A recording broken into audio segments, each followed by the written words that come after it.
Hola, Dios les continúe bendiciendo. Mi nombre es Doresmi Mercado y formo parte del grupo de mujeres edificando en la palabra de la Iglesia La Familia de la Fe.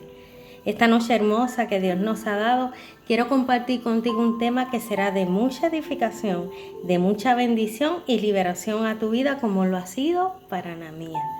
He titulado este tema, ¿En dónde está nuestro enfoque? Enfocarnos en algo es prestarle toda nuestra atención continua y completa. Es meditar, analizar, examinar, considerar algo o alguien. Cada vez que estudio con mi nene me paso diciéndole, enfócate en eso, que toda tu atención esté puesta en lo que haces. Se lo digo porque a veces, como todo niño, se distrae y entonces se desenfoca. Si llevamos este mismo análisis al plano espiritual, nos pasa exactamente lo mismo y las cosas no nos salen como esperamos que nos salga. Nuestra atención no puede estar puesta en dos cosas a la vez, porque algo va a salir mal. Usualmente me enorgullecía diciendo que era multitasking, que podía hacer varias cosas a la vez, y cuando a mi esposo no le salían varias cosas a la vez, yo lo relajaba y le decía, ay, es que tú no puedes caminar y mascar chicle a la vez. Se lo decía de manera irónica. Y ahora digo, qué inmadurez de mi parte. Total, supuestamente multitasking, pero terminaba drenada, terminaba cansada, agotada. Algo no salía bien, algo se quemaba, algo se me olvidaba, duplicaba algo pasaba. Pero era multitasking con mucho orgullo. ¿Sabes qué? Ser así es algo que nos enseñan, sobre todo a nosotras las mujeres. En los trabajos, el decir que tú eres multitasking lo consideran como una gran destreza. Luego de muchos años estudiando las escrituras me di cuenta de que Jesús criticó eso. Es un pasaje que muchos de nosotros hemos oído por años, pero tal vez, al igual que yo, no te diste cuenta de una palabra clave que hay en ese texto que voy a compartir ya mismito. Vamos a Lucas 10, 38 al 42. Escribí las escrituras en la computadora que tengo de frente para poder redimir el tiempo, ¿verdad? Y aprovecharlo al máximo. Así que van a notar que voy a leer desde el monitor. Lucas 10, 38, 42 dice, aconteció que yendo de camino entró en una aldea y una mujer llamada Marta le recibió en su casa. Esta tenía una hermana que se llamaba María, la cual sentándose a los pies de Jesús oía su palabra. Pero Marta se preocupaba con muchos quehaceres y acercándose dijo, Señor, ¿no te da cuidado de que mi hermana me deje servir sola? Dile pues que me ayude. Mira esto. En otras palabras, ella le dijo a Jesús, oye, tú no te preocupas por mí, yo no te importo. Le dio hasta una orden a Jesús, que muchas veces le hemos dicho esas mismas cosas a Dios, cuando sabemos que no es así. Tanto así que Él vino, murió, fue nuestro sustituto y resucitó. ¿Sabes por qué? Porque le importamos, porque tú le importas, porque Él tiene cuidado de nosotros. Si algo nosotros debemos decidir ahora mismo, hoy mismo, es quitar de nuestra boca el decirle a Dios, no te importo, no te da pena conmigo, no me amas, no te preocupas por mí. Vamos a madurar, porque yo sé que Él me ama. Yo sé que yo le importo y que Él cuida de mí como cuida de ti. Él no es el diablo, Él es Dios, Él es mi papá, Él es tu papá. Seguimos al versículo 41. Dice, respondiendo Jesús le dijo, Marta, Marta, se lo dijo 2 veces, afanada y turbada estás con muchas cosas. Y ahora les voy a decir la palabra clave. Pero una sola cosa es necesaria. Una. Y María ha escogido la buena parte, la cual no le será quitada. Qué bueno que el enemigo no te tenga que robar la palabra. Ahora, ¿qué hizo María para que eso no sucediera?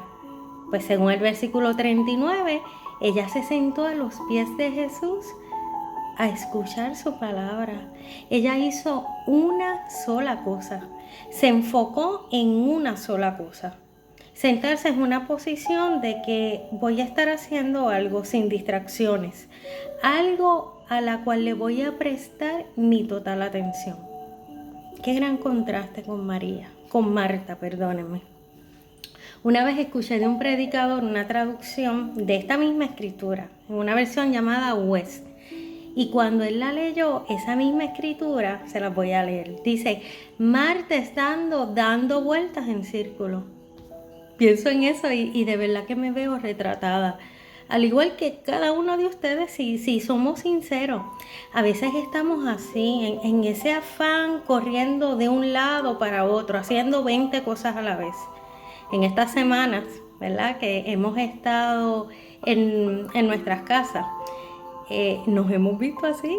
Yo he estado en mi casa trabajando, atendiendo a mi hijo, he estado estudiando, haciendo los quehaceres del hogar y me he hallado así, corriendo como en círculo, y que conste que tengo la ayuda constante de mi esposo, lo cual sería algo mucho más fuerte si lo estuviera haciendo sola, pero aún así me he sentido así mismo, dando vueltas en círculo. Y por eso Dios ministraba este tema tanto y tanto a mi vida. Luego en el relato, en esa misma traducción, dice que ella estaba sobreocupada, o demasiado ocupada, o multitasking, como le queramos llamar. Eso es una distracción. Ella estaba ocupadísima, preparando la comida. ¿Y sabes qué? En realidad no era necesario. Jesús no vino a comer allí. Es más, él mismo había multiplicado los panes y los peces y él lo podía hacer allí. Ese día se estaban ofreciendo dos comidas, la que ofrecía Jesús y la que afanadamente estaba haciendo Marta. En la vida, todo es cuestión de tomar la mejor decisión. María tenía dos opciones: o comer la comida espiritual que Jesús estaba sirviendo en ese momento, o estar metida en la cocina con Marta preparando la comida física. Pero María escogió hacer la buena parte. María honró la palabra. Oye, Jesús era el que estaba allí, estaba Dios mismo, estaba el Redentor, la palabra encarnada. Hello, era Dios. No solo interrumpió la enseñanza de Jesús, sino que le dijo a él que no le importaba a él lo que le estaba pasando a ella. Eso es como niñería, como chisme, ¿verdad que sí? Definitivamente ella no honró a Jesús con esa actitud. A veces somos muy casuales en nuestro enfoque a su palabra. Y eso limita lo que podemos recibir de parte de Dios en nuestra vida. Vamos a honrar la palabra de Dios. Estamos sobreocupados o muy preocupados o muy enfocados en muchas cosas. En la falta de dinero, en la salud, en ansiedades, en temores, en problemas. Y no nos damos cuenta que el diablo utiliza todo eso para distraernos, para desenfocarnos desenfocarnos de Dios, para que no le demos lugar en la vida a Dios, le abramos las puertas al diablo y él venga entonces a hacer daño. Hace poco tiempo atrás aprendí que el estar afanados y preocupados es orgullo, pero el echar las cargas sobre el Señor, eso es humildad. Vamos a 1 de Pedro 5:5. Dice: igualmente, jóvenes, están sujetos a los ancianos, y todos sumisos unos a otros, revestidos de humildad, porque Dios resiste a los soberbios y da gracia a los humildes. Santiago 4:6, la versión Nueva Traducción Viviente, dice: sin embargo, Él nos da aún más gracia. Me encanta esa escritura. Nos da aún más gracia para que hagamos frente a esos malos deseos. Como dicen las escrituras, Dios se opone a los orgullosos, pero muestra su favor a los humildes. Eso es lo que necesitamos, más gracia. Esas son buenas noticias. Él nos da aún más gracia a los humildes. En Hebreos 4:16 dice: acerquémonos pues confiadamente al trono de la gracia para alcanzar misericordia y hallar el oportuno socorro. Nosotros tenemos acceso a un trono lleno de gracia. La gracia de Dios es su ayuda, es su favor, es su poder, es su presencia. Vamos a ir a 1 de Pedro 5:6. Dice: humillaos pues bajo la poderosa mano de Dios, para que Él os exalte cuando fuere tiempo. Si lo unimos con el versículo anterior, podemos estar bajo la poderosa mano de Dios, del lado que exalta o del lado que resiste. La que exalta es el lado de la humildad. La que resiste es el del orgullo. Personalmente yo quiero estar del lado que exalta, no del lado que resiste. ¿Por qué? Te voy a contestar esas preguntas con otras preguntas. ¿Quién tiene la gracia? Como acabamos de leer, el humilde. ¿Quién tiene el favor de Dios? El humilde. ¿Quién tiene la ayuda? El humilde. ¿Quién tiene más fortaleza? ¿Quién tiene más poder? El humilde. Yo quiero ser humilde porque yo quiero tener la gracia y el favor de Dios en mi vida. Pero entonces, para Dios, ¿cómo es ser humilde? ¿Cómo bíblicamente lo hago? Versículo 7 lo dice. Dice: echando toda vuestra ansiedad sobre Él, porque Él tiene cuidado de vosotros. Si echar la ansiedad es humildad, entonces preocuparse es orgullo. ¿Se acuerdan lo que Marta le preguntó a Jesús? Le dijo: Señor, ¿no tienes cuidado de mí? Él tiene cuidado de nosotros. Ahí lo dice. Él tiene cuidado de nosotros. Lo que pasa es que Marta no confió en echarle su ansiedad sobre Él y entonces ella empezó a actuar en orgullo. Ella quería hacerlo en sus propias fuerzas. Pudo haber escogido sentarse a escuchar a Jesús y luego decirle: Señor, yo quisiera darle comida a toda esa gente. ¿Me ayudas? Eso hubiera sido humildad. Y Él, Jesús, iba a honrar esa humildad. Yo estoy segura que hubieran comido hasta saciarse, no solo de esa comida espiritual, sino también de la comida física. Cuando la ansiedad toque, ¿verdad?, la puerta de nuestra vida, recordemos y vivamos esta escritura.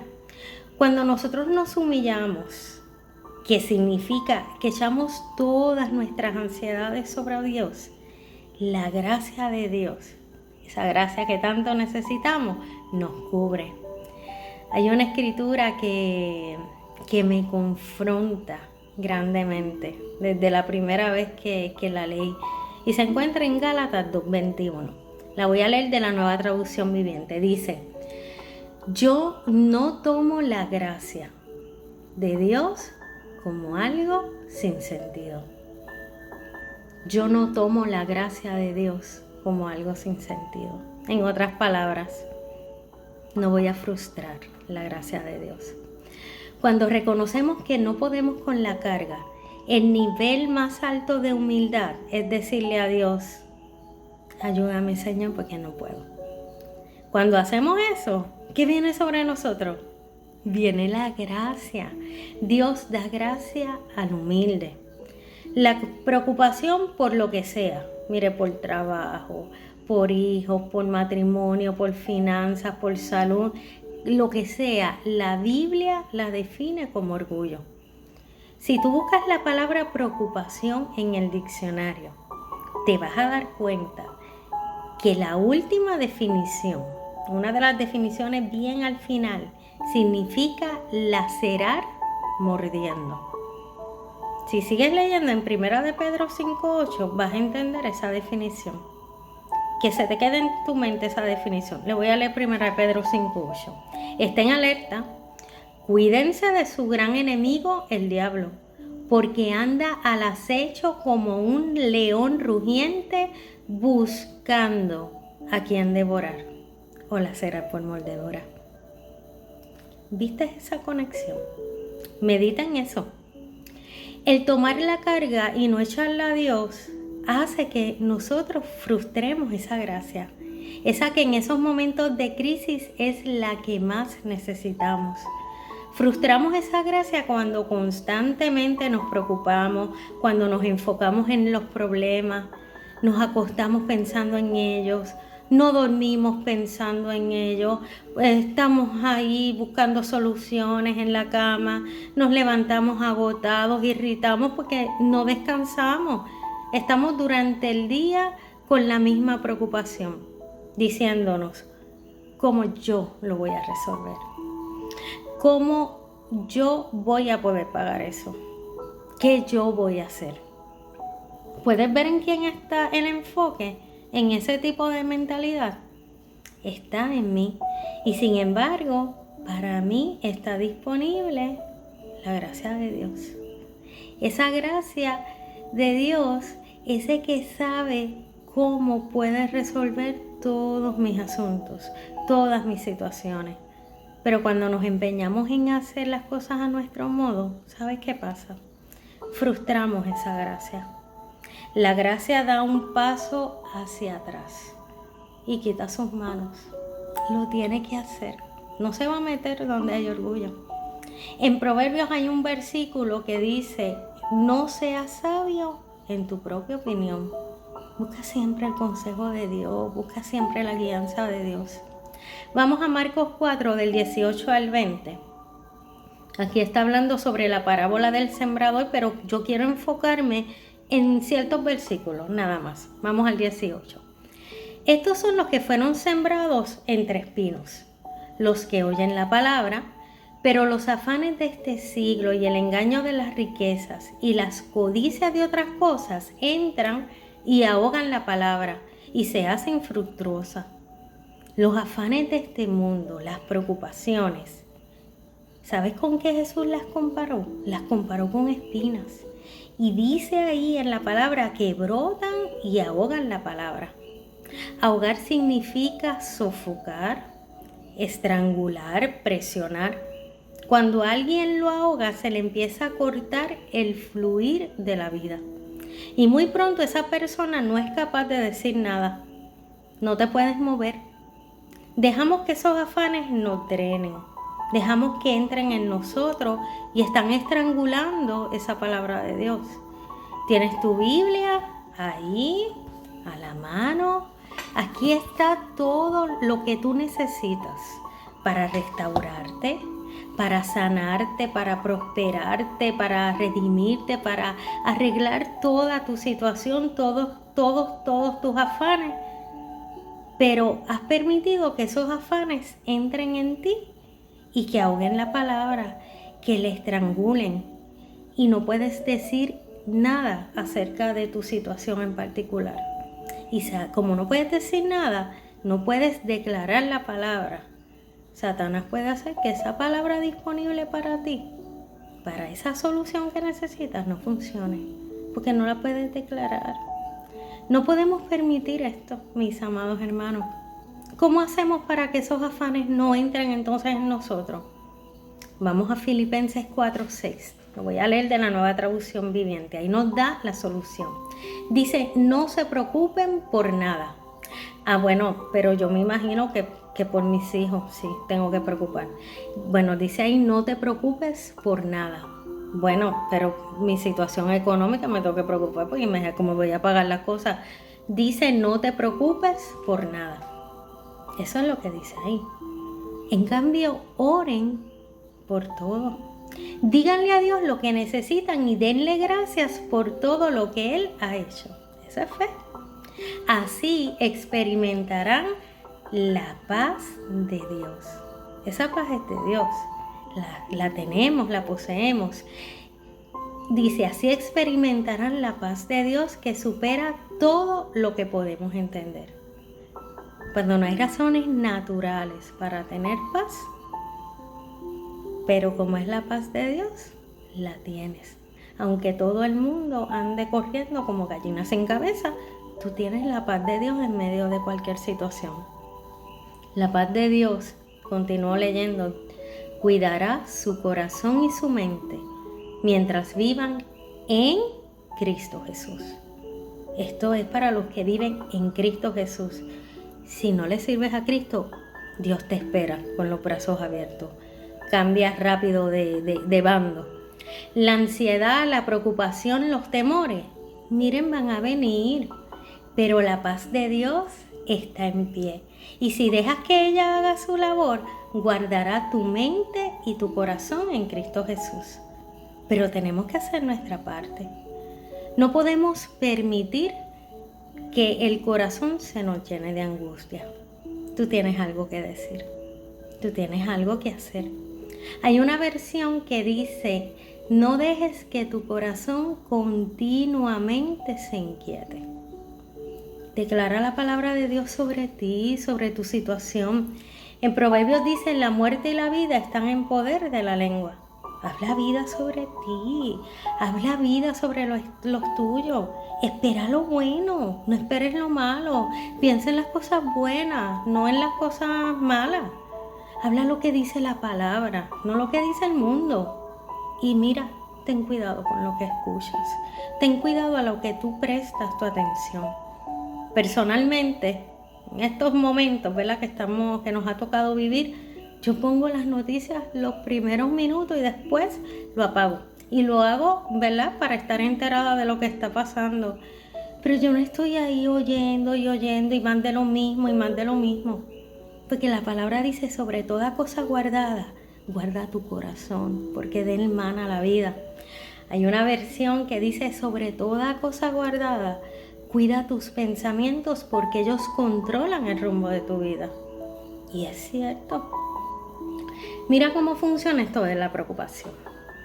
Ella viene y tú comienzas a pensar y a pensar y a pensar. Verás que lo próximo que vas a estar haciendo es hablar de eso.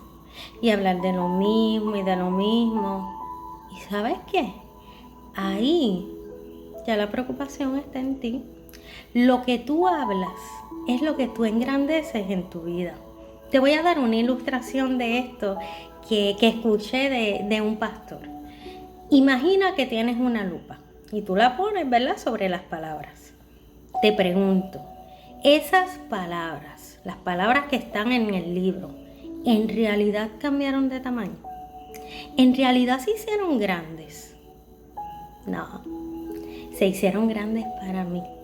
Se hicieron grandes a mi vista, pero en realidad no cambiaron su tamaño.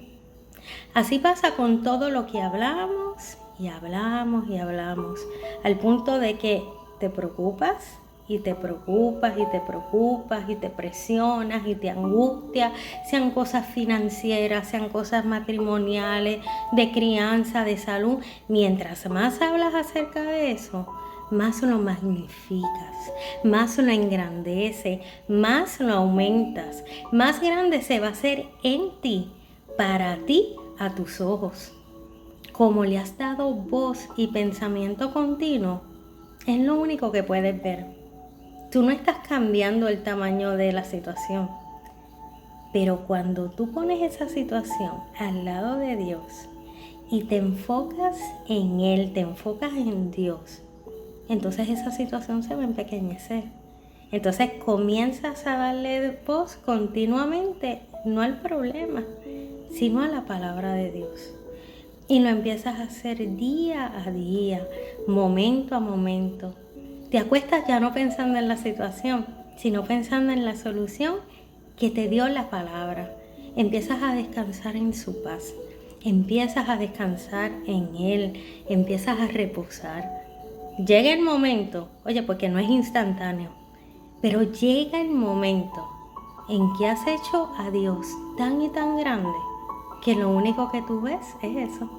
Estás consciente que hay situaciones negativas a tu alrededor, pero le has creído a Dios. Y en vez de estar escuchando lo malo todo el día, estás escuchando cosas de Dios, y eso hace una gran diferencia en nuestra reacción a los problemas.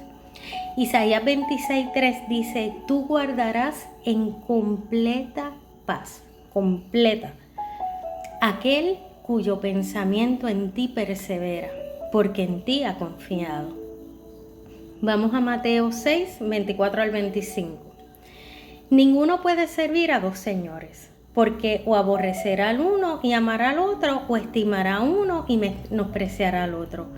No puede servir a Dios y a la riqueza. Por tanto os digo, no os afanéis por vuestra vida, qué habéis de comer o qué habéis de beber, ni por vuestro cuerpo, qué habéis de vestir. ¿No es la vida más que el alimento y el cuerpo más que el vestido?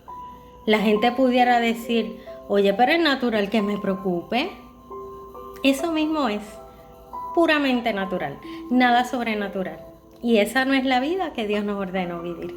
La preocupación es algo natural, pero nosotros vivimos en lo sobrenatural, aquello que va por encima de lo natural, porque quien vive de nosotros es un Dios sobrenatural. Seguimos leyendo. Mirad las aves del cielo, que no siembran, ni siegan, ni recogen en graneros, y vuestro Padre Celestial las alimenta. ¿No valéis vosotros mucho más que ellas? ¿Y quién de vosotros podrá, por mucho que se afane, añadir a su estatura un codo? Una vez escuchaba un predicador hablando sobre esta escritura y él dijo: sería gracioso ver un hombre pequeñito sudando, gritando, preocupado, rodando por el piso, estirándose, tratando de ser más alto, tratando de crecer. Pensaríamos: ¿pero qué le pasa a ese hombre? Pensando que con preocuparse crecerá. Eso es algo ilógico, eso es algo inmaduro. Pero ¿sabes qué? Es la misma lógica en madurez el pensar que con preocuparnos acerca del dinero nos añadirá $1 al bolsillo. Que con preocuparnos por nuestra salud añadiremos más salud. La preocupación no te añade, la preocupación te aleja. Seguimos leyendo. Y por el vestido, ¿por qué os afanáis? Considerad los lirios del campo como crecen, no trabajan ni hilan. Pero os digo que ni aun Salomón con toda su gloria se vistió así como uno de ellos. Y si la hierba del campo que hoy es y mañana se echa en el horno, Dios la viste así, ¿no hará mucho más a vosotros, hombres de poca fe? Fíjate lo que dice. La preocupación está presente en nuestra vida porque la fe no lo está. Seguimos. No os afanéis pues diciendo, así es que nos afanamos diciendo, que comeremos o que beberemos o que vestiremos, porque los gentiles buscan todas estas cosas, pero vuestro Padre Celestial sabe que tenéis necesidad de todas estas cosas. Mas buscad primeramente el reino de Dios y su justicia, y estas cosas os serán añadidas. Así que no os afanáis por el día de mañana, porque el día de mañana traerá su afán. Basta cada día su propio mal. En esta noche, Dios quiere que echemos de una vez y para siempre todas nuestras cargas y las pongamos sobre Él, porque Él sí tiene cuidado de nosotros mientras se lo permitamos.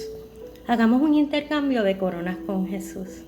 Él llevó tu corona de espinas, ¿te acuerdas que lo leímos? Los afanes, para que tú pudieras llevar su corona de favores y de misericordias.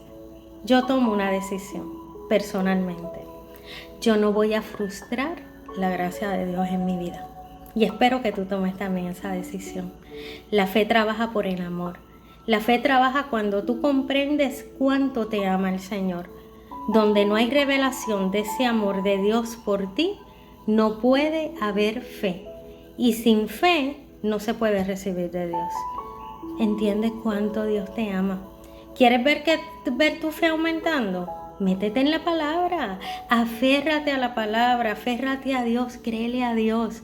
Eres amado por el Dios Todopoderoso. Mientras más profundizo en el amor de Dios, más alto voy en fe. Hoy me uno a las palabras de David en un salmo que dice: vengan y engrandezcan al Señor conmigo. Terminó con esta escritura que se encuentra en Efesios 3, 17 al 20. Para que habite Cristo por la fe en vuestros corazones, a fin de que arraigados y cimentados en amor, seáis plenamente capaces de comprender con todos los santos cuál sea la anchura, la longitud, la profundidad y la altura, y de conocer el amor de Cristo que excede a todo conocimiento, para que seáis llenos de toda la plenitud de Dios. Y aquel que es poderoso para hacer todas las cosas, mucho más abundantemente de lo que pedimos o entendemos, según el poder que actúa en nosotros. Gracias por su tiempo. Gracias por escuchar la palabra de Dios. Aunque esta enseñanza fue grabada, hay un grupo de personas llenas de fe para orar por ti. Así que cualquier petición, escríbala. Contestaremos cualquier pregunta también que venga de momento a su mente. Si no le has entregado tu vida al Señor, hazlo ahora también, porque todo esto que hemos hablado, como únicamente lo logramos, es a través de Jesús. No se puede hacer nada si Cristo no es el Señor de nuestra vida. Vamos a terminar con una oración. Padre, en el nombre de Jesús te damos las gracias por esta palabra maravillosa, esta palabra que ha sido de tanto confort, Señor, para nuestra alma, para nuestra vida. Gracias porque somos amados por ti, porque somos bendecidos por ti. Señor, hemos hecho el compromiso de no frustrar la gracia. Echamos todas nuestras ansiedades y preocupaciones de una vez y para siempre sobre ti. Y estamos del lado de tu mano, Señor, que exalta. Te amamos, Jesús, te bendecimos y honramos tu palabra. Gracias, Padre Celestial. En tus manos, mi Dios, estamos. En el nombre de Jesús. Amén. Sean todos bendecidos y gracias por su atención.